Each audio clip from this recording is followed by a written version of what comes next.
자, 오늘 제목은 예수님의 생애 16번째입니다. 나인성 과부의 아들을 살리신 예수님입니다. 예수님께서 공생애 중에 성경에 기록된 것, 예수님께서 사람을 살리신 일이 딱 3번 있었습니다. 기억나시는 게 뭐가 있죠? 나사로 살린 적이 있죠. 그죠? 그 다음에 야이로의 딸 살린 적이 있죠.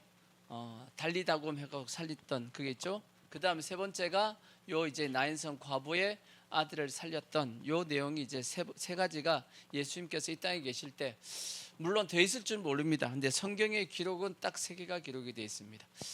이제 특히 이제 오늘 말씀에 나오는 이 나인성 과부의 아들을 살리신 요 내용은 전체적인 내용은 뭐하고 똑같으냐 하면 우리가 구원받는 이 과정이 있죠. 우리가 구원받는 이 과정을 쭉 설명해 놓은 것과 같습니다. 그래서 오늘 이제 말씀은 우리가 구원받는 그 원리가 어떻게 되는지 오늘 말씀을 보면 이제 차근차근 이제 설명이 되어 있습니다. 자, 첫 번째가 뭐냐면 절망적인 상태라는 뜻입니다. 절망적인 상태. 왜 절망적인 상태냐? 자, 나인성 과부죠. 과부니까 누가 없냐? 남편이 없습니다. 근데 이 과부에게는 아들이 한 명 있습니다. 몇 명이 있죠? 한 명이 있다고. 독자입니다. 독자. 딱 한 아들이 있었는데 그 아들이 뭐 한 거죠? 죽었습니다. 어떤 상태죠? 절망적인 상태입니다. 가장 슬프고 절망적인 상태가 오늘 이 나인성 과부가 겪고 있는 상태입니다. 근데 오늘 이 말씀을 통해서 이 나인성 과부만 절망적인 상태냐? 그러지 않고 동일하게 오늘날 우리들도 동일하게 영적인 상태로 보면 무슨 상태냐? 절망적인 상태다라고 우리가 볼 수 있는 겁니다. 왜 인간이 이러한 절망적인 상태냐? 이유가 뭐냐면 모든 인간은 다 죄인입니다. 아담의 범죄로 말미암아 모든 사람은 죄를 다 유전적으로 가지고 태어납니다. 그래서 성경은 의인은 있다 없다? 의인은 없다 그랬어요. 한 사람도 의인은 없다라고 말씀했어요. 일단 모든 사람은 다 죄인입니다. 근데 문제는 뭐냐? 죄로 말미암아 오는 것들이 있습니다. 죄의 삭은 뭐죠? 죄의 삭은 사망입니다. 사망. 모든 사람은 죄로 말미암아 결국은 뭐 하게 되냐? 죽는다는 뜻입니다. 그죠? 첫 번째, 모든 사람은 죄인이다. 두 번째, 그 죄로 말미암아 뭐가 왔다? 사망이 왔다. 곧 인간은 사망이라는 심판을 받게 되는 겁니다. 근데 문제가 뭐냐? 이러한 어떤 죽음 이후에 심판받는 사망만 있는 것이냐? 그러지 않습니다. 이 땅에 우리가 살아가면서도 모든 죄로 말미암아 맺게 되는 열매들이 엄청나게 많습니다. 죄로 말미암아 찾아오는 저주들이 엄청나게 많습니다. 그것이 뭐냐? 여러 가지 질병, 고통, 고난, 슬픔, 아픔, 모든 것들. 그 모든 것들을 어떻게 정의할 수 있냐면 아담이 에덴 동산에서 범죄하기 전에는 없었는데 아담의 범죄 이후에 생겨났던 모든 부정적인 것들이 있죠. 이건 다 뭐냐면 하나님께서 아담의 범죄로 인해서 생겨난 뭐냐면 저주입니다. 심판이라고. 이해가 되죠? 그래서 성경에 이렇게 말씀합니다. 자, 창세기 3장 16절을 보시면 그렇게 기록이 되어 있어요. 창세기 3장 16절 보시면 하나님께서 범죄한 아담과 하와에게 내리신 벌입니다. 자, 뭐라고 말씀하냐? 또 여자에게 이르시되 내가 내게 무엇을 주셨다?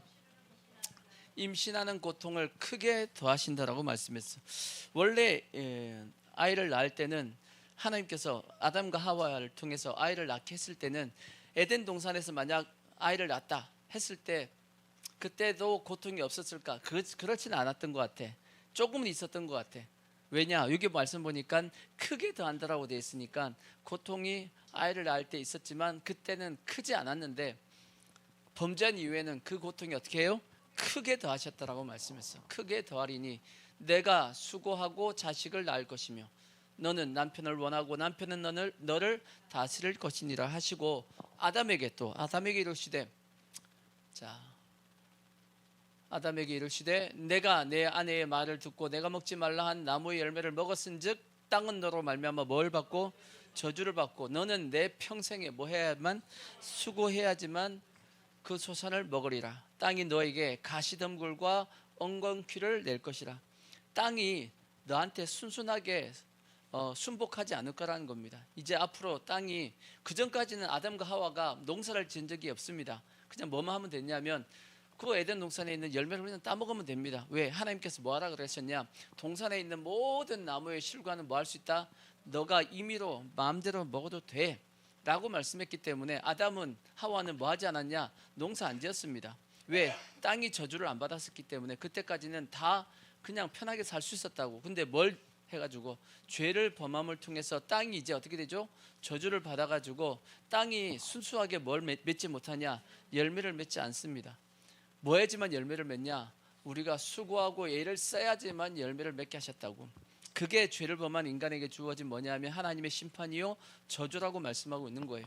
이해가 되시죠? 그래서 땅이 너에게 가시덤불과 엉겅퀴를 낼 것이라. 너가 먹을 것은 밭의 채소인즉 내가 흙으로 돌아갈 때까지 얼굴에 땀을 흘려야 먹을 것을 먹으리니 내가 그것에게 취함을 입었음이라. 너는 흙이니 흙으로 돌아갈 것이다. 그러니까 죽음 이후에는 우리의 육체는 다 어디로 돌아가냐? 육체는 다 흙에서 만들었기 때문에 흙으로 다 썩어서 이제 없어지게 될 것이다 라고 말씀한 겁니다. 그러니까 뭐냐면 죄로 말미암아 사망이 왔죠. 죽어서 사망, 죽는다, 그것만 있는 것이 아니고 이 땅에 살면서도 다 뭘 받게 돼 있냐면 저주를 받고 우리가 살 수밖에 없는 상황이 되었다라는 겁니다. 그래서 우리는 수고하고 땀을 흘려야 되고 아픔도 고통도 다 뭐 해야 되냐? 겪을 수밖에 없는 상황이 되었다라는 뜻입니다. 이게 인간이 어떤 상태냐? 절망적인 상태다라고 말씀하고 있는 겁니다. 이해가 되시죠? 근데 그걸로 끝난 것이 아닙니다. 또 성경은 뭐라고 말씀하냐? 모든 사람은 다 이제는 누구의 종으로 살 수밖에 없냐?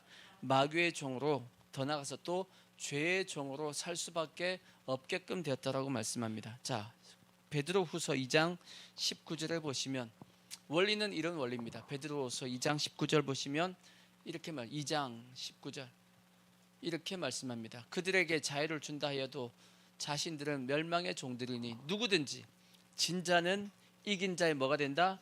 종이 된다. 이게 영적인 원리입니다. 진자는 이긴 자의 종이 된다. 아담이 죄에게 졌어요? 이겼어요? 졌습니다. 마귀에게 속아서 져버렸습니다. 그래서 이 아담은 어쩔 수 없이 누구의 종이 되었냐? 이긴 자, 마귀의, 죄의 종이 되어버렸습니다. 종이 된다는 것은 다르게 얘기하면 뭐냐? 그의 무엇을 받게 되어 있다? 지배를 받게끔 되어 있다 뜻입니다. 그래서 인간은 뭐의 지배를 받게 되었냐? 마귀의 지배를 받고 그 다음에 죄의 지배를 받게 되었고, 그리고 마귀와 종의 지배를 이제 받게 되었으니까 기존에 가지고 있던 아담의 권세가 있었죠.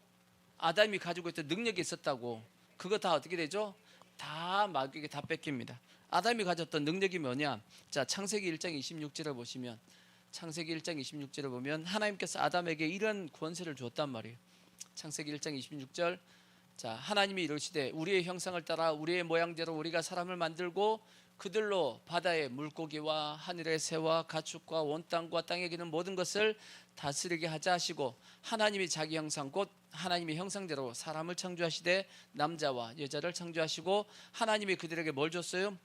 복을 줬어. 우리에게 하나님께서 아담 하와에게 제일 먼저 뭘 줬냐?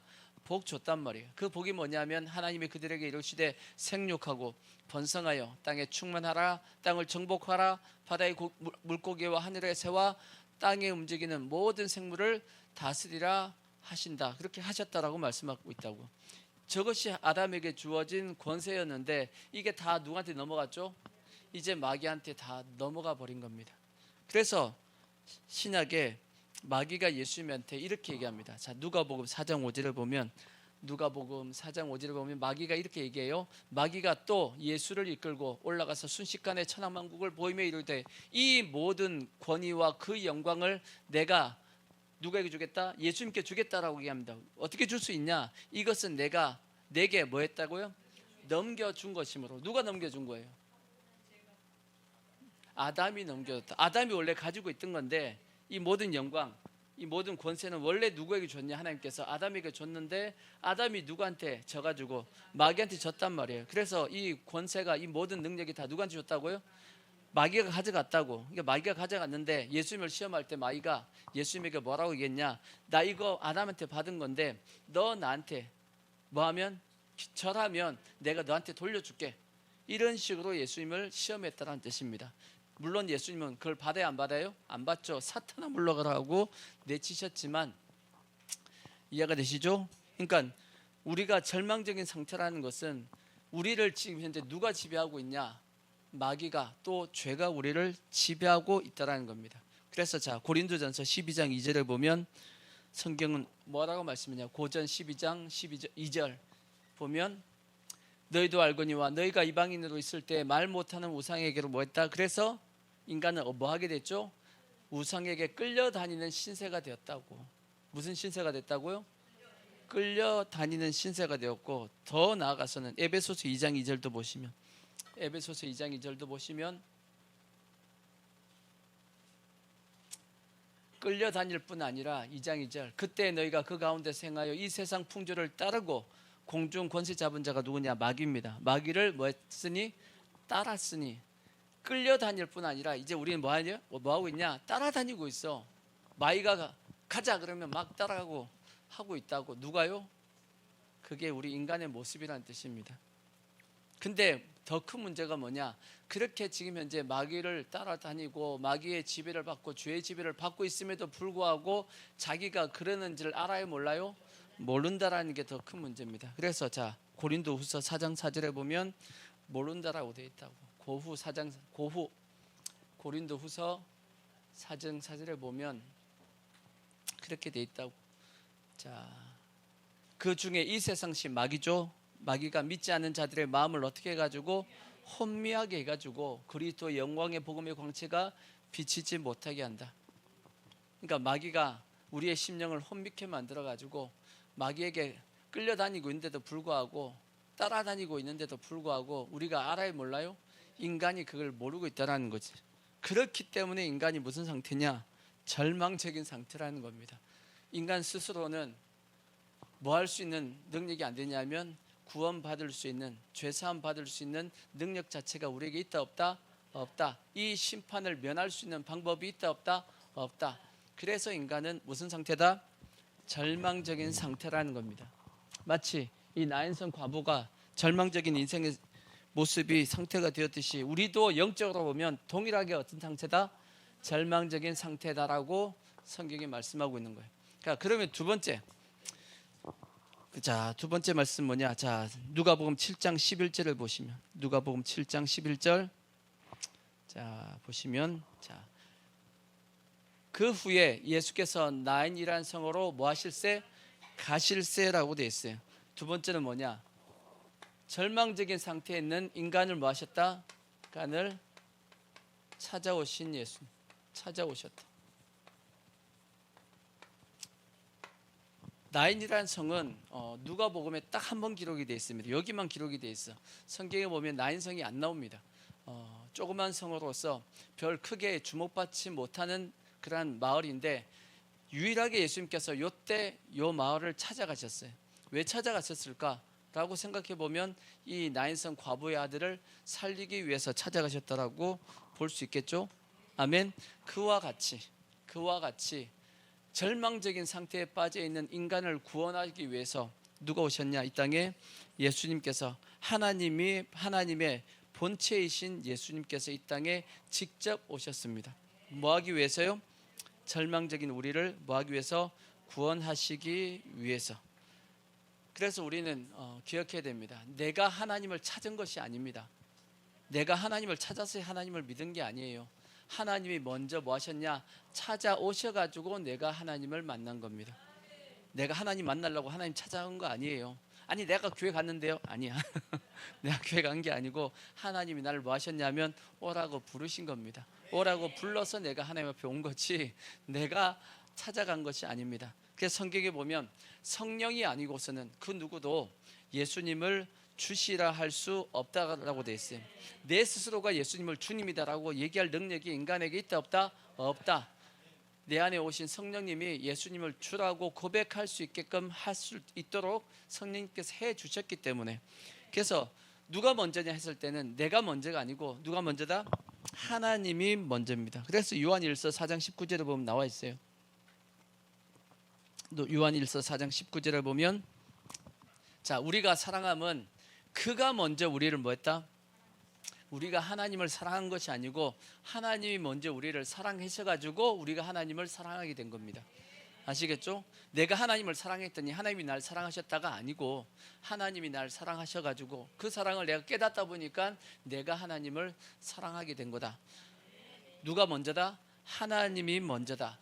먼저 하나님이 찾아오셨다라고 성경이 말씀하고 있는 거예요. 그래서 성경에도 보면 아담이 범죄했잖아요. 그죠?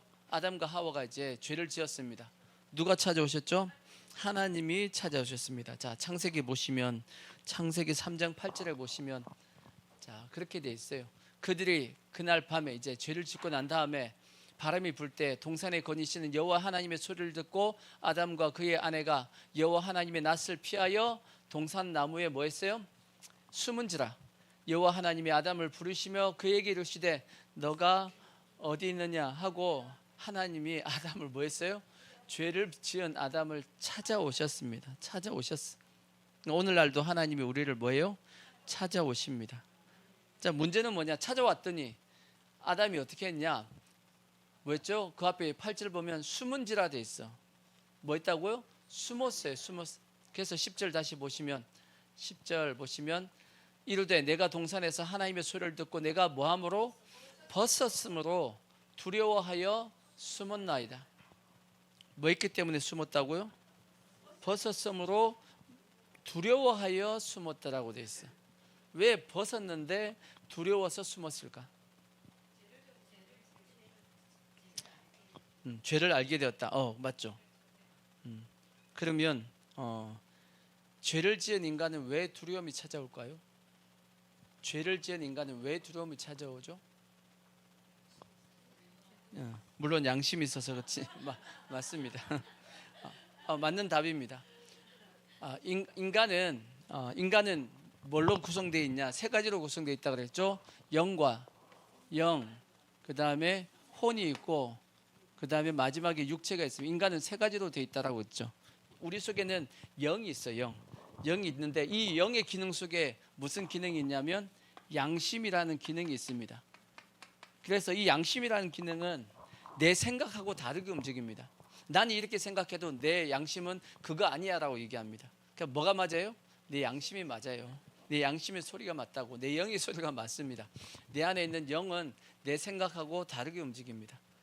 그래서 이 양심이 있다 보니까, 이 영이 있다 보니까 사람은 본능적으로 아는 것이 있어. 본능적으로 압니다. 뭘 아냐? 죄를 지은 인간은 뭘 받는다? 심판을 받는다. 그러니까 심판을 받는다는 걸 본능적으로 영이 알다 보니까 뭐가 생기냐면 두려움이 생기는 겁니다. 그러니까 아담과 하와가 하나님이 찾으니까 이 영에서 이제 죄를 지은 것이 이제 알다 보니까 이 속에서 두려워서 숨게 만든 겁니다.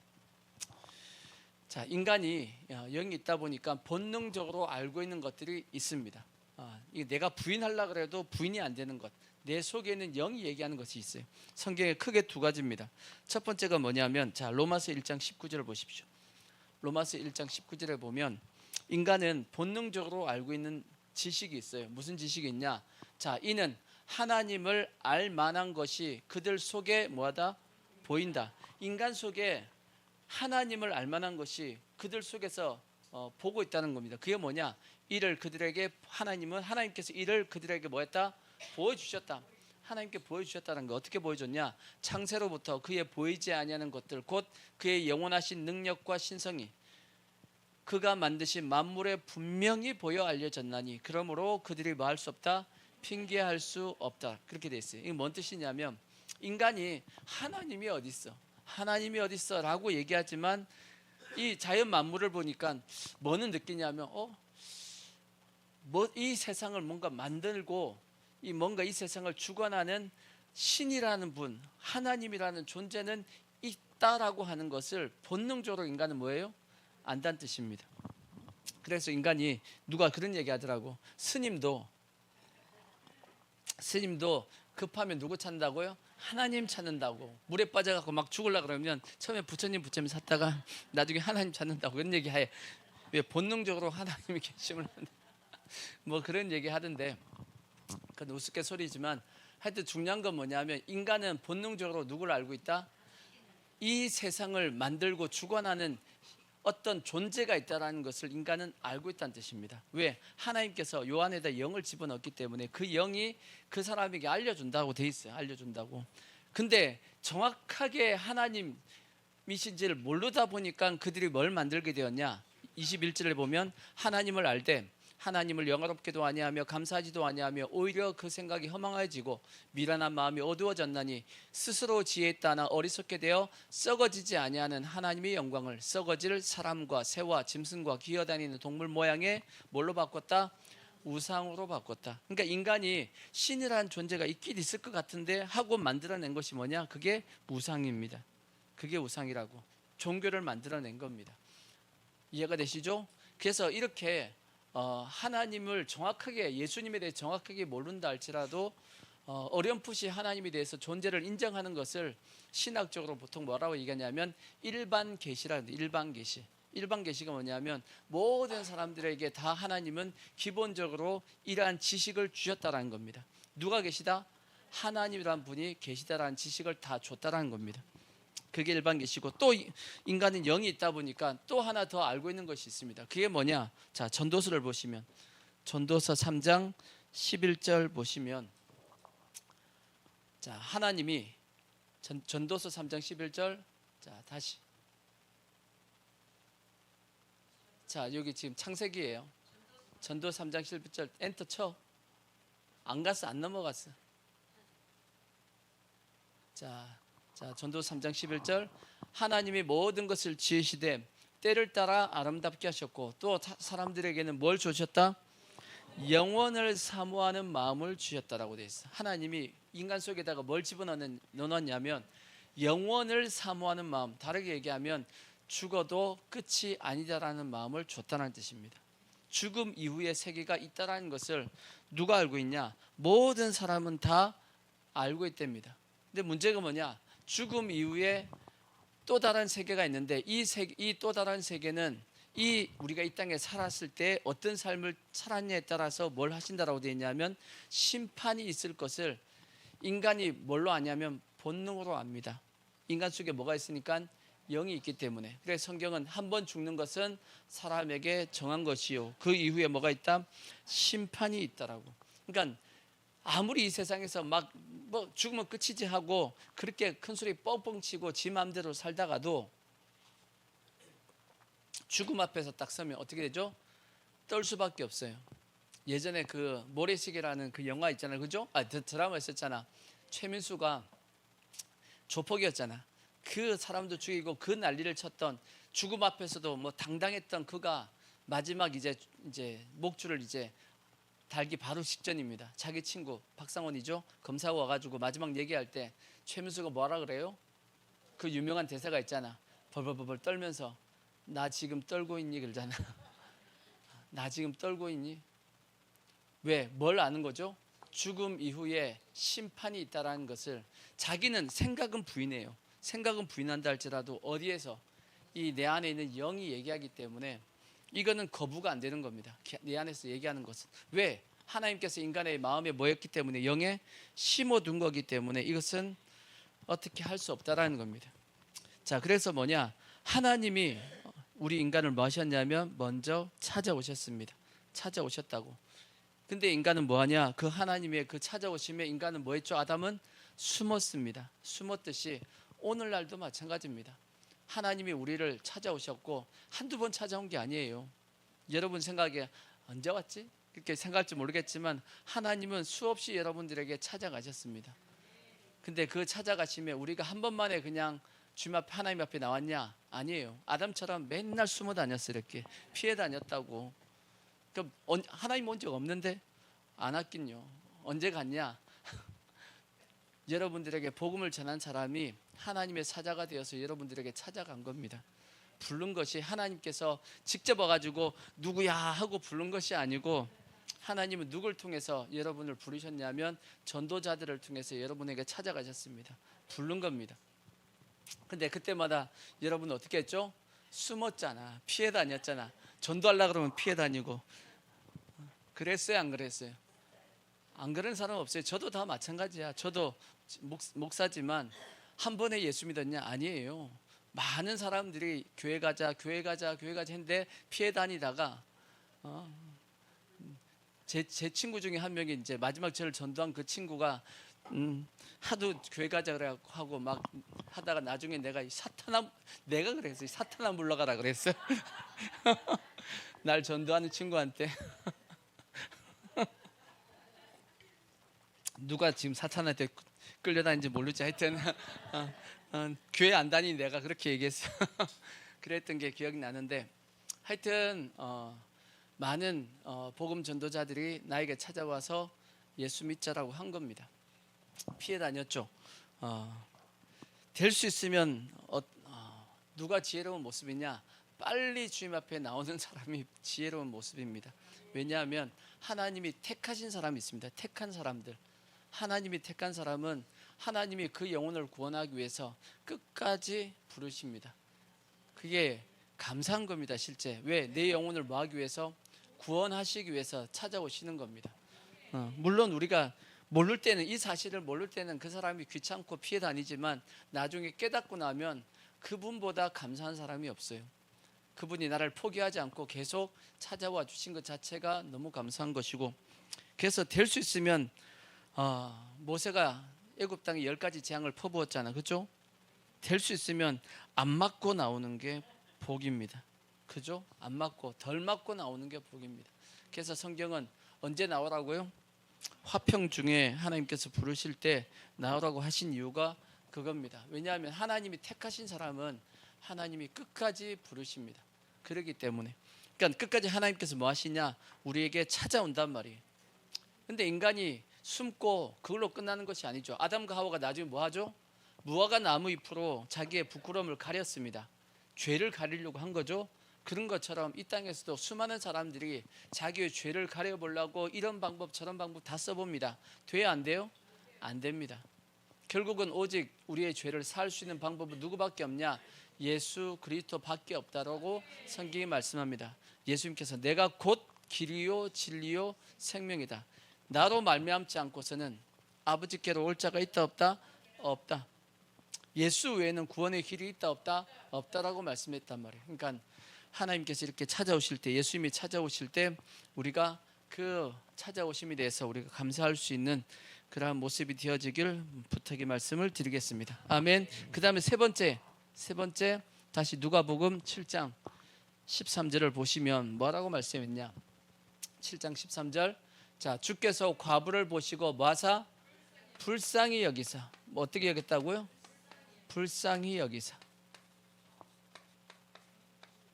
예수님께서 이렇게 성경에 보면, 역사하실 때 보면 공통적으로 다 기록이 되어 있는 말씀이 뭐냐면 불쌍히 여기사 긍휼히 여기사, 그렇게 되어 있어요. 하나님이 우리를 어떻게 보셨다고요? 불쌍히 보시고 긍휼히 보셨다라는 겁니다.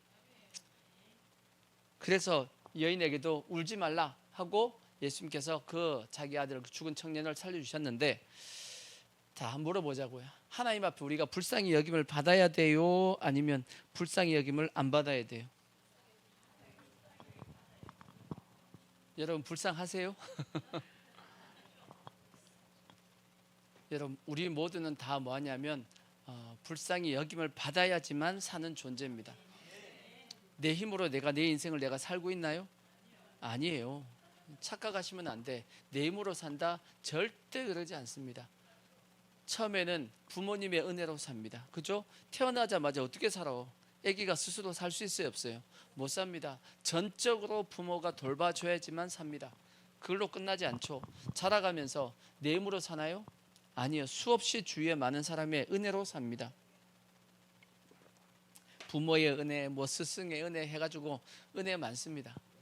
수없이 많은 은혜가 나를 뭐 하고 있냐면 살리는 겁니다. 내가 살 수 있게끔 하는 겁니다. 곧 은혜로 산다는 것은 뭐냐? 내 능력과 내 힘으로 인생은 살 수 없다라는 뜻입니다. 그래서 우리가 인생을 살다 보면 내가 어떻게 할 수 없는 일들이 많아요, 적어요? 많아요. 내가 어떻게 할 수 없는 일들이 엄청나게 많습니다. 물질도 내 마음대로 돼야 안 돼요? 안 돼요. 물질이 내 마음대로 되면 내가 부자가 되겠지. 안 돼, 이거. 또 건강도 내 마음대로 돼요? 안 돼요. 자식 내 마음대로 돼요? 자식들 안 돼. 내 마음대로 안 돼요. 인생에 살다 보면 내 마음대로 안 되는 것이 엄청나게 많습니다. 그래서 우리는 뭐가 필요하냐면 불쌍히 여김을 받고 사는 겁니다. 그래서 뭘로 사는 거냐? 은혜로 사는 겁니다. 그래서 우리는 누구나 모든 사람은 다 하나님 앞에 뭘 받고 살아야 되냐? 불쌍히 여김을 받고 살아야 됩니다. 아멘. 그래서 우리는 하나님 앞에 불쌍히 여겨달라고 해야 돼, 안 해야 돼요? 해야 돼요. 그러면 어떻게 하면 불쌍히 여김을 받을까? 기본 조건이 있습니다. 불쌍히 여김을 받기 위한 기본 조건. 그게 첫 번째가 뭐냐? 내가 죄인임을 인정해야 됩니다. 하나님, 저 죄인입니다. 저 죄 있습니다 하고 인정해야지만 불쌍히 여김 받습니다. 두 번째가 뭐냐? 죄를 지을 것뿐 아니라 저는 연약합니다. 약한 존재라는 거야. 강한 존재가 아니고 약한 존재입니다 라고 인정해야 됩니다. 이게 기본적인 겁니다. 만약에 요거 안 하면 절대 불쌍히 여김을 못 받습니다. 반대로 얘기하면 내가 뭔 죄를 지었다고 라고 얘기하면 하나님께서 불쌍히 여길 수가 없어요. 내가 의인이다, 불쌍히 여김을 받아요? 못 받습니다. 내가 강하다, 내가 다 할 수 있다라고 생각하면 하나님께서 나를 불쌍히 여길 이유가 없어요. 그죠? 그래서 우리는 반드시 불쌍히 여김을 받아야 될 것이고, 그러기 위해서는 기본적으로 뭐 해야 된다? 내가 죄인임을 고백하고, 두 번째는 내가 연약하다는 것도 고백해야 됩니다. 근데 한 가지 더 있습니다. 내가 불쌍히 여김을 받기 위해서는 한 가지 조건이 더 있어요. 자, 마태복음 18장 32절을 보시면, 마태복음 18장 32절을 보면 그 조건이 나와 있습니다. 이에 주인의 그를 불러다가 말하되 악한 종아, 너가 빌기에 내가 너 빚을 전부 탕감하여 주었거늘 내가 너를 불쌍히 여김과 같이 너도 내 동료를 어떻게 해? 불쌍히 여김이 마땅하지 아니하냐 하고 주인이 노하여 그 빚을 다 갚도록 저를 옥졸들에게 넘겼다라고 되어 있습니다. 여러분, 우리가 하나님 앞에 불쌍히 여김을 받기 위해서 반드시 또 뭐 해야 되냐면, 나보다 더 연약한 자들이 있어요, 없어요? 있어요. 그분들에 대해서 또 우리가 어떻게 해야 되냐? 우리도 그분들을 뭐 해야 된다? 불쌍히 여겨야 됩니다. 나도 불쌍한데요? 그래, 나도 불쌍한 거 알아. 하지만 나보다도 더 불쌍한 사람이 있어요, 없어요? 있어요. 그분들을 우리가 뭐 할 때? 불쌍히 여길 때 하나님은 우리를 불쌍히 여길 수 있는 우리의 조건이 되어지는 겁니다. 그렇죠? 그래서 성경은 보면 너희가 다른 사람을 용서할 때 나도 너희를 뭐 해주겠다? 용서해 주겠다라고도 그렇게 기록하고 있고, 그게 우리 주기도문이잖아. 자, 마태복음 6장 14절을 보시면, 마태복음 6장 14절 보면 그렇게 돼 있잖아. 너희가 사람의 잘못을 용서하면 너희 하늘 아버지께서도 너희 잘못을 용서하려니와 너희가 사람의 잘못을 용서하지 아니하면 너희 아버지께서도 너희 잘못을 용서하지 않겠다라고 말씀한 겁니다. 아멘. 그래서 우리는 반드시 이 세 가지 조건입니다. 첫 번째 뭐예요? 내가 죄인임을 고백하셔야 되고, 두 번째 내가 연약하다라는 것, 내 힘으로 나 못 삽니다라고 고백해야 될 것이고, 세 번째 나보다 더 연약한 자들에 대해서 우리가 불쌍히 여기는 마음을 가지셔야 됩니다. 이런 자세를 가지면 반드시 하나님도 나를 어떻게 하신다? 불쌍히 여겨주셔가지고, 불쌍히 여기니까 뭐 하시냐? 은혜 베풀어 주십니다.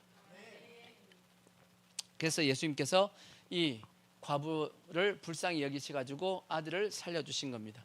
그 다음에 네 번째, 자, 누가복음 7장 14절에 보시면 네 번째 뭐가 나오냐면, 자, 가까이 가서 그 관에 뭐 하신다? 손을 대. 관에 뭐 했으냐? 손을 대신이 자, 관에 손을 대었다. 예수님께서 관에다가 왜 손을 대셨을까? 손을 댄다라는 것은 크게 두 가지 의미입니다. 손을 댄다라는 것. 첫 번째는 뭐냐면 예수님의 능력을 그에게 전가시키겠다 그 뜻입니다. 능력을 전가시키겠다. 그래서 우리가 병 고칠 때 어떻게 하죠? 손을 얹고 기도하고, 그 다음에 위임할 때도 안수하죠. 넘기는 겁니다. 안수하죠. 능력이 흘러가게끔 하는. 그래서 그 이제 죽은 자를 살리기 위해서 예수님께서 관에 손을 대셨다라고 얘기하면 그 맞는 얘기입니다. 여기서 우리가 생각해야 될 것은 능력은 나한테 있는 거 아니에요. 능력은 우리에게 있는 것이 아니고 누구에게 있다? 내 속에 계신 성령님에게 있어요. 성령님에게 있어. 아멘. 우린 단지 뭐냐면 성령님이 능력이 나를 통해서 흘러갈 수 있게끔 성령님의 통로입니다. 아시겠죠? 그래서 성경은 내 능력이 아니라 그랬어요. 자, 고린도후서 4장 7절에 보면 그렇게 돼 있어요. 고린도후서 4장 7절. 우리가 이 보배를 어디에 가졌다? 질그릇. 우리가 질그릇이거든. 근데 우리 속에 누가 있다? 보배가 있다. 이는 심히 큰 능력이 누구에게 있고 하나님께 있고 우리에게 있지 아니함을 알게 하려 함이라라고 되어 있습니다. 근데 우리 속에 누가 와 계시냐? 성령님이 와 계신데 그 성령님이 내 안에서 능력을 행하시고 단지 나를 통해서 역사할 수 있게끔 하신단 말이에요. 그러니까 우리는 성령님의 능력이 흘러갈 수 있게끔 뭐 하시면 되냐? 그래서 우리는 기도하는 겁니다. 하나님 역사해 달라고, 흘러갈 수 있게끔 해달라고 기도하는 것이고, 그래서 모든 결정은 다 누가 하시냐면 성령님이 하시는 거예요. 성령님이 하신다. 성령의 모든 은사도 다 누가 하시냐? 성령님이 하신다라고 되어 있어. 보자고. 자, 이것도 고린도전서 12장 7절 보시면 그렇게 되어 있어. 고린도전서 12장 7절. 자, 각 사람에게 성령을 나타내심은 유익하게 하려 하심이라. 어떤 사람에게는 성령으로 말미암아 지혜의 말씀을, 어떤 사람에게는 같은 성령을 따라 지식의 말씀을, 다른 사람에게는 같은 성령으로 믿음을, 어떤 사람에게는 한 성령으로 많은 것을 병 고치는 은사를, 어떤 사람에게는 능력 행함을, 어떤 사람에게는 예언함을, 어떤 사람에게는 영들 분별함을, 다른 사람에게는 각종 방언 말함을, 어떤 사람에게는 방언을 통역함을 주시나니 이 모든 일은 누가 하시냐? 같은 한 성령께서 행하사 그의 뜻대로. 누구의 뜻대로? 우리 뜻 아니에요. 우리 뜻이 아니에요. 우리는 단지 다 고쳐주고 다 축복받고 하면 좋겠지. 내 마음대로 하는 것이 아니고 누가 하신다? 내 안에 와 계신 성령님의 뜻대로 그분이 각 사람에게 나눠주시는 겁니다. 그분이 역사에서 하시는 거지. 우리는 그래서 뭐 하시면 되냐? 통로가 되는 겁니다. 근데 통로가 되는 방법이 뭐냐? 순종입니다. 성경은 그래서 뭐 하라고 되어 있냐면 기도해라. 병 고치기 위해서, 능력 받기 위해서 뭐 하라고요? 기도하라고 되어 있으니까 우리가 기도하는 겁니다. 아멘. 그러면 뭐 한다? 성령님이 역사하실 수 있는 통로가 열리는 거니까 하나님의 성령의 뜻대로 역사해 주시는 겁니다. 아멘. 그리고 또 하나, 손에 관을 대신다라는 뜻은 다른 뜻 하나가 더 있습니다. 그 뭐냐? 이거는 죄의 전가입니다. 죄의 전가. 원래 구약 성경에는 뭘 만지면 안 되냐면 죽음을 만지면 안 됩니다. 자, 구약 성경을 한번 보시면 민수기 19장 16절을 보십시오. 민수기 19장 16절을 보시면 누구든지 들에서 칼에 죽은 자나 시체나 사람이 뼈나 무덤을 뭐하면 만졌으면, 무덤을 만졌다. 어떻게 보면 이 관 안에 누가 있어요? 시체가 있잖아. 그러면 뭐하고 똑같죠? 무덤하고 똑같은 개념입니다. 만지면 어떻게 된다? 1회 동안 부정해진다. 너도 그 죄를 뒤집어 쓴다라고 되어 있습니다. 그러니까 이렇게 만지면 이 죄가 어떻게 된다? 나에게로 옮겨진다라는 겁니다. 반대입니다. 또 이 반대도 있어. 구약의 제사 제도에 보면 죄를 지은 사람이 재물 가지고 오죠. 재물을 가져와가지고 재물에다가 뭐 하죠? 안수합니다. 안수해가지고 내가 지은 죄를 어디에다가? 이 재물에다가 다 전가시키고 나서 누굴 죽여요? 재물을 죽이잖아. 손을 댄다는 것은 뭔 뜻을 가지고 있다? 전가된다는 뜻을 가지고 있다. 전가가 뭐예요? 옮겨진다, 그 뜻입니다. 근데 예수님께서 관에 손을 대셨습니다. 왜 대셨을까? 아까 얘기했던 능력을 흐르게 하기 위해서 손을 대셨다라고도 얘기해도 되지만, 반대로 얘기하면 이 청년이 죽은 것이 죄 때문이라면 그 죄에 대해서 예수님께서 뭐 하겠다? 이 죄를 누가 가져오겠다? 내가 가져오겠다 라고 하신 겁니다. 그러면 이 청년은 죄가 있어요? 없어요? 없으니까 죄의 삭은 사망이니까 죄가 없으면 어떻게 해줘? 살아나야지. 살릴 수 있는 겁니다. 이게 곧 예수님께서 손을 대신 것은 무엇을 의미하냐? 그래서 좀 더 해석을 확대하면 예수님의 십자가 사건하고 똑같은 겁니다. 예수님께서 십자가에서 죽으실 때 인류의 모든 죄를 다 뭐 하셨죠? 다 담당하셨습니다. 인류의 모든 죄를 예수님 다 지셨다고. 그래서 세례 요한이 예수님을 뭐라고 불렀죠? 세상 죄를 지고 가는 하나님의 어린 양이로다. 인류의 모든 죄를 누가 다 지셨다? 예수님께서 다 지셨다라고 그렇게 말씀했잖아. 그래서 예수님께서 십자가에 죽으실 때 하나님 앞에 뭐라고 기도했어요? 엘리 엘리 라마 사박다니, 나의 하나님 나의 하나님 어찌하여 나를 버리시나이까. 하나님께서 예수님을 버릴 수밖에 없는 상황이 된 겁니다. 왜? 예수님께서 뭐 하셨으니까? 인류의 모든 죄를 다 지셨으니까. 인류의 모든 죄를 다 지셨으니까 예수님은 그 죄로 말미암아 뭐 해야 되죠? 죽어야 됩니다. 아까 얘기했잖아요. 죄의 삭은 뭐다? 사망. 죄에 대한 값이 사망이니까 모든 사람은 다 뭐 해야 되냐? 죽어야 되는데 예수님께서 그걸 다 뒤집어 지셨으니 뭐 해야 되죠? 예수님이 대신해서 뭐 해야 되는 거죠? 죽으시는 것이 맞는 겁니다. 그래서 하나님께서 뭐 하셨냐면 그 하나님이 예수님의 그 기도에 외면하신 겁니다. 왜? 들어줄 수가 없어. 예수님은 뭐 하셔야 되냐? 십자가에서 모든 죄를 지고 그 죄값을 치러야 되기 때문에. 그래서 예수님은 십자가에서 피 흘리며 죽으신 겁니다. 아멘. 그래서 예수님은 인류의 모든 죄를 다 뭐 하셨다? 담당하셨습니다. 그와 같이 예수님은 이 청년의 죄를 뭐 하신 거냐? 예수님이 뭐 하신 거죠? 담당해 주신 겁니다. 너 죄를 관에 손을 대시면서 하셨던 것이 뭐냐? 너의 죄를 누가 담당해 주겠다? 내가 이제 담당해 주겠다 하고 하신 제스처입니다. 그렇게도 해석이 가능한 겁니다. 이해가 되시죠? 그와 마찬가지로 우리의 모든 죄만 예수님께서 맡아주시겠다라고 얘기했냐? 성경에 우리의 죄만 예수님께서 우리의 죄만 다 담당해 주겠다라고 말씀했냐? 아니잖아요. 그죠? 예수님께서 뭐라고 말씀했죠? 자, 마태복음 11장 28절을 보시면, 자, 마태복음 11장 28절. 자, 수고하고 무거운 짐진 자들아 다 내게로 오라. 내가 너를 뭐 하겠다? 쉬게 하리라. 하나님께서, 예수님께서 우리의 어떤 죄만 짊어지겠다라고 하신 것이 아닙니다. 예수님은 우리의 인생 가운데 수고하고 무거운 모든 짐들을 다 뭐 해주겠다? 대신 져주겠다라고 예수님께서 말씀했어요. 그러니까 죄의 문제만 예수님께서 해결하기 위해서 오신 것이 아니고, 아까 얘기했잖아. 아까 제가 제일 처음 얘기할 때 죄에 대한 삭은 사망이라고 그랬죠. 그 죄로 말미암아서 이 땅 가운데 사망만 온 것이 아니고 수많은 저주가 같이 들어왔다고 그랬어요. 저주가 들어왔죠. 그 저주 속에는 여러 가지 질병, 가난, 아픔, 고통, 여러 가지 하나님께서 에덴 동산에서 죄에 범하기 전에 없었던 부정적인 모든 것들, 저주들, 그죠? 그것이 다 들어오게 됐단 말이에요. 그래서 예수님께서 이렇게 우리의 죄를 담당해 주실 때, 십자가 지실 때는 죄만 구원하기 위해서 이 땅에 오신 것이 아니고 뭐까지도 다 담당해 주겠다?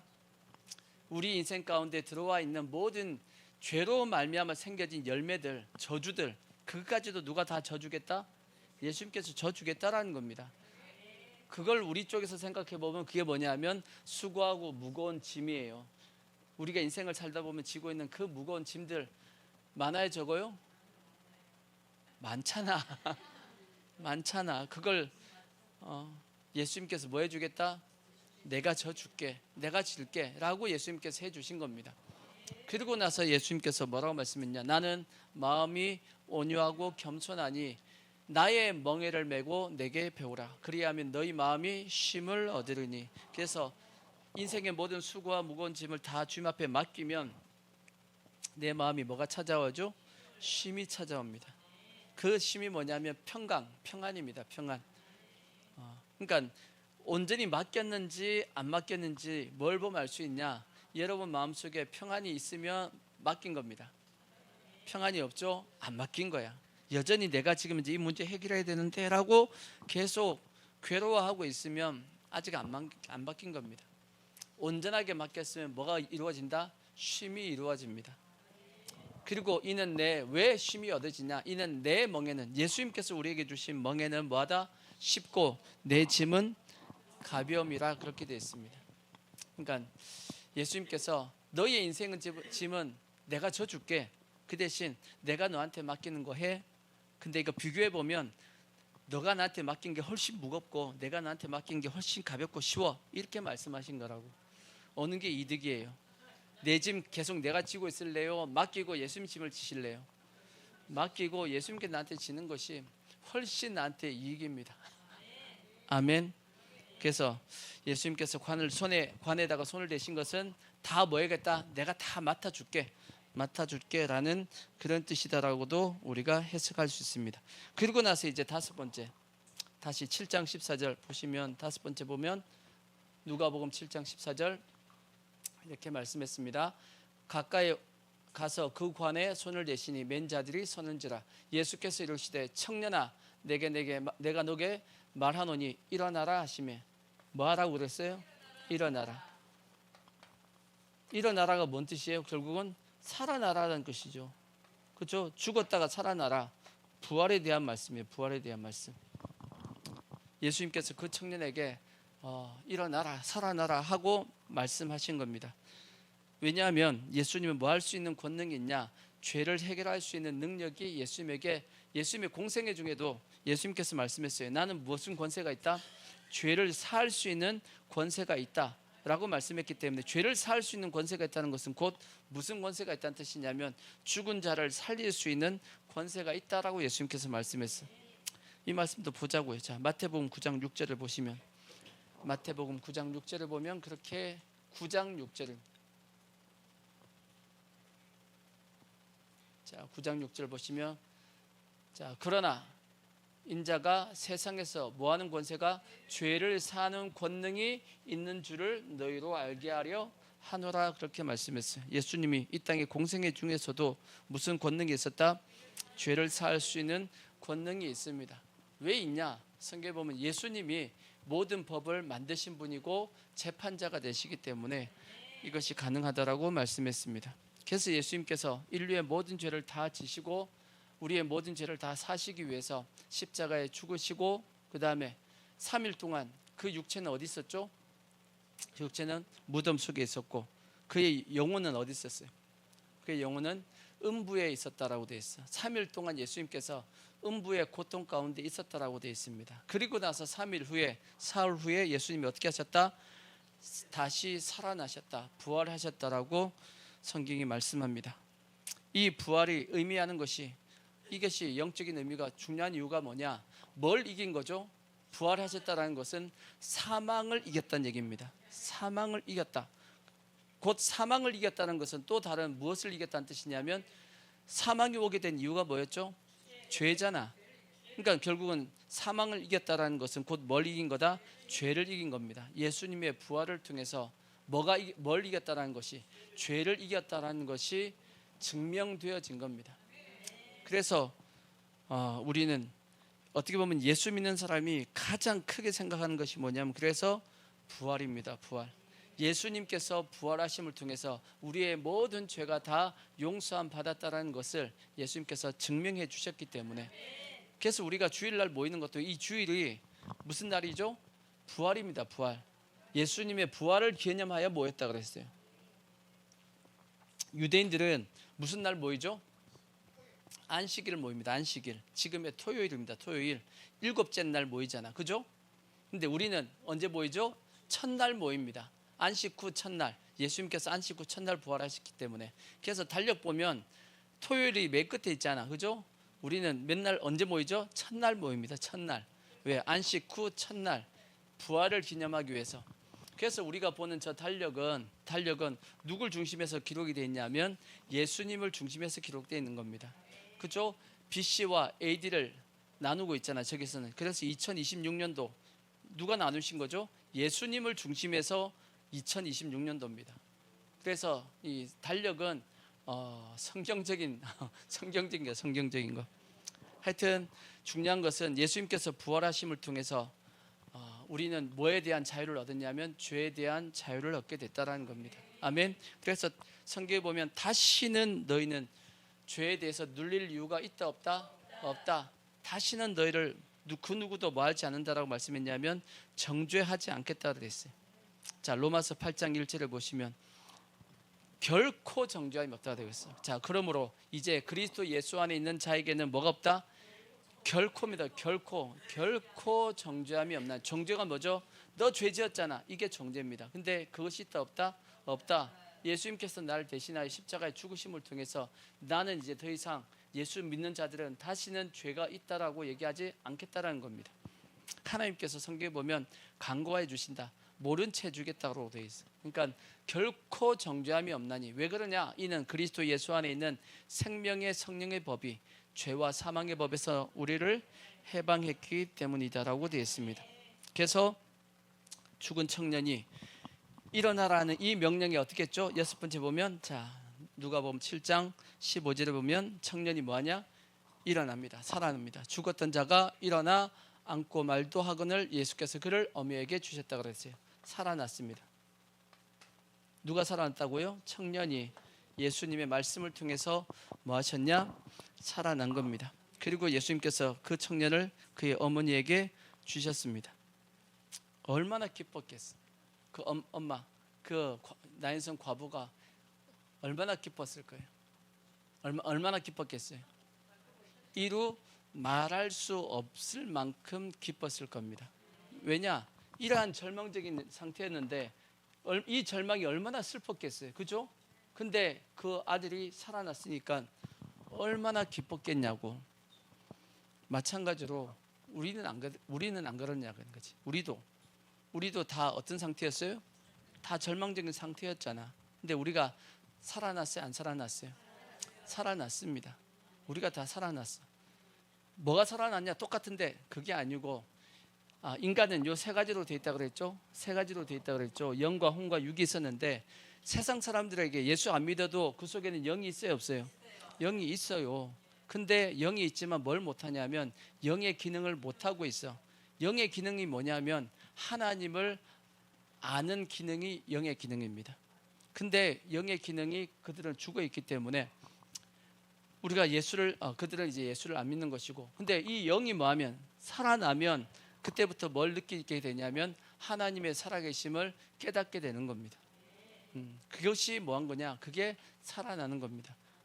하나님을 알게 되면 내가 뭘 받았다는 것이, 구원받았다는 것이 깨달아지는 겁니다. 왜? 이미 이것은 예수님께서 우리를 위해서 다 뭐 한 거니까 해 놓으신 일이기 때문에, 다 이루어 놓으신 일이기 때문에 내가 하나님을 딱 만나게 되는, 깨닫게 되는 순간, 아하, 내가 뭘 받았구나, 죄사함 받아서 구원 받았구나 하고 깨닫게 되어지니까 얼마나 그게 기쁘냐는 거지.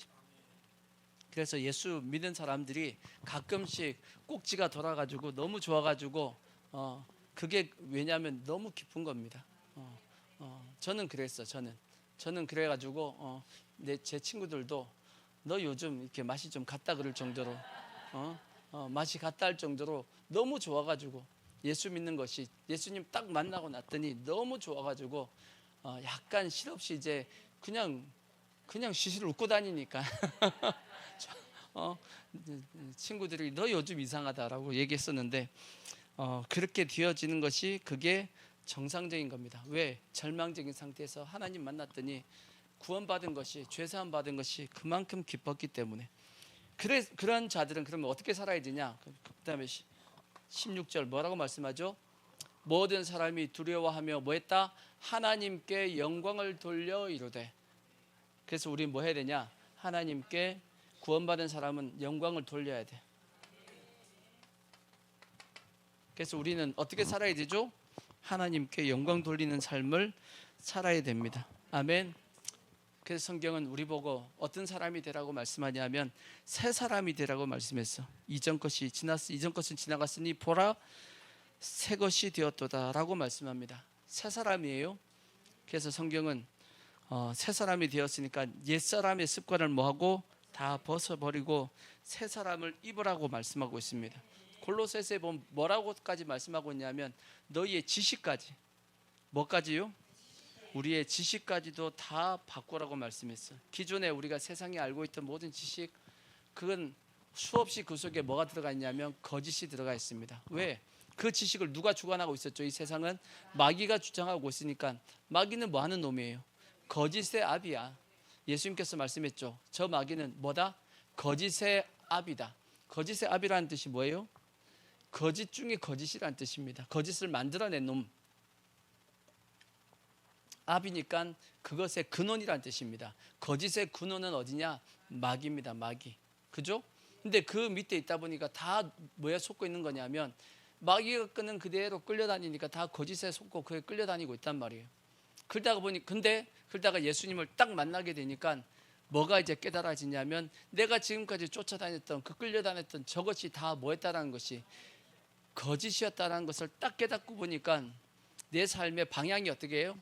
이제 완전히 바뀌게 되는 겁니다. 지금까지는 세상의 영광을 위해서 세상에 잘 먹고 잘 사는 것을 위해서 살다가 예수님을 딱 믿고 보니까 아하, 이거는 마귀한테 뭐 하는 거다?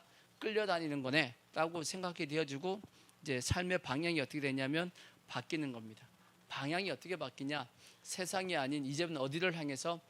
저 천국을 향해서 살아가는 삶으로서 바뀌는 겁니다. 그게 이제 세상 말로 황골탈퇴입니다. 완전히 이제 바뀌어야 돼. 그래서 성경은 뭐까지도 다 바뀌어야 되냐? 우리의 지식입니다. 잘못되어 있는. 그래서 사도 바울은 자기가 알고 있는 모든 지식을 다 어떻게 하겠다고요? 똥같이 배설물처럼 버리겠다라고 말씀했고 모든 이론도 다 내가 다 깨트려 버리고 오직 뭐만 알겠다? 예수 그리스도만 알겠다라고 고백했던 것이 사도 바울입니다. 왜? 그 지식이 다 뭐였으니까 거짓이라는 것을 깨달았기 때문입니다. 아멘. 그래서 우리도 마찬가지입니다. 예수님을 제대로 만나면 그 삶이 어떻게 되냐? 바뀝니다. 그래서 모든 삶의 중심이 뭐냐면 하나님을 위하여 하나님의 영광을 돌리며 살아가는 방향으로 바뀐다라는 겁니다. 아멘. 그리고 이제 우리가 구원받은 이 모든 것이 하나님의 은혜잖아. 그죠? 이 청년이 살아난 것도 자기 힘으로 살아난 거 아니죠? 전적인 하나님의 무엇으로? 예수님의 은혜로 살아났잖아. 그래서 우리는 항상 뭘 기억하며 살아야 되냐면 하나님의 은혜를 기억하며 살아가야 되는 겁니다. 은혜로 살아가면 못하는 것이 뭐냐? 교만할 수 없습니다. 그죠? 그리고 높아질 수도 없어요. 높아지지 못합니다. 왜? 은혜로 사는 자가 어떻게 마음이 높아질 수 있겠어? 그래서 늘 섬기며 낮은 자세로서 살아갈 수 있는 것이 이러한 은혜를 받고 사는 삶의 모습일 것이고, 그리고 받은 은혜가 너무 크다 보니까 우리는 뭐 해야 되냐? 자식이 부모한테 은혜를 많이 받았으면 뭐 해야 되죠? 갚아야 될 거 아니야. 갚아야 돼요? 안 갚아야 돼요?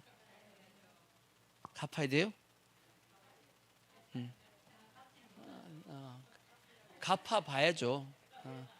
물론 우리가 다 못 갚습니다. 어떻게 다 갚어? 부모의 은혜 다 갚지 못하는데 갚아야죠. 그죠? 근데 이런 생각도 해봤어요.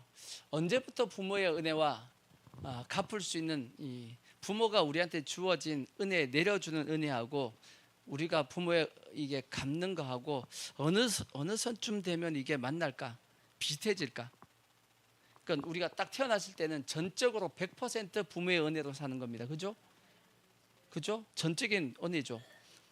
한 10살 때까지도 거의 전적인 은혜일 것이고 10대도 거의 보면 그래서 나이별로 이렇게인 것 같아. 우리 인생 전체를 100이라고 보면 한 40에서 50 요 사이에서부터는 자녀가 부모에게 하는 것이 더 많아지는 것 같습니다. 그 전까지는 부모가 자녀에게 훨씬 더 많이 해야 돼. 안 그런가요? 한 45세에서 50 요 사이쯤에서 전세가 역전되는 것 같아. 그 전까지는 부모가 자녀에게 훨씬 더 많이 합니다. 안 그런가요? 근데 한 45에서 50 좀 넘어가다 보면 이제 자식이 부모에게 더 많이 해야 돼. 안 그런가요? 그러니까 여러분 각오하셔야 돼. 여러분의 자녀가 아직 10대다 20대다 할 때는 어쩔 수 없이 더 부어줘야 돼. 더 부어줘야 됩니다. 그 아이가 이제 진짜 자라가지고 가정을 꾸리고 요즘 또 뭐도 해줘야 되냐? 애들까지 키워줘야 돼. 주여 아버지. 그러니까 나이대로 따져보면 40대 좀 넘어서야지만 그때부터 효도를 받겠구나라는 생각이 듭니다. 주여 아버지. 하여튼 그때까지는 계속 뭐 하셔야 되냐? 받아야 되고 해야 되는 것 같아. 하여튼 이제 그때부터라도 뭐 해야 되냐? 이제 갚아가야지. 갚아야 돼, 안 갚아야 돼요? 근데 갚으려 그래도 나중에 부모님이 연세가 이제 드시다 보면 다 못 갚잖아, 그죠? 그러니까 계실 때 있을 때 잘해야지. 아멘. 우리가 이제 그런 모습을 가져야 될 것이고, 하나님에 대해서도 우리가 다 못 갚습니다. 조금이나마 뭐 해보려고, 더 갚아보려고 하다가 하나님 앞에 가는 겁니다. 아멘. 이제 그리고 이제 마지막 여덟 번째 자 7장 자 17절 보면, 예수께 대한 이 소문이 온 유대와 사방에 두루 퍼지니라. 두루 퍼졌다. 뭐 했다는 뜻이죠? 복음을 전했다는 뜻입니다. 이러한 하나님의 은혜를 알면 나만 알고 있는 것이 아니죠. 반드시 뭐 하게 돼 있죠? 이 은혜를 전하게끔 되어 있습니다. 예수님께서도 말씀했습니다. 온 세상에 대해서 온 족속으로 제자를 삼으라고 말씀했죠. 그렇게 말씀했듯이 우리에게 지상명령으로 주어졌듯이 우리는 어떤 삶을 살아야 되냐, 내가 받은 이 은혜를 세상 가운데 두루 뭐하는 것으로 퍼뜨려야 됩니다. 복음을 전하는 것으로, 그것이 우리의 사명입니다. 아멘. 그래서 이와 같은 과정들, 이게 뭐냐면 우리가 구원받은 과정입니다. 절망적인 상태에 빠져있던 우리가 누가 찾아오셔가지고, 예수님께서 찾아오셔가지고 뭐 해주셔가지고 불쌍히 여겨서 우리를 구원해 주셔서 우리가 살아났단 말이에요. 아멘.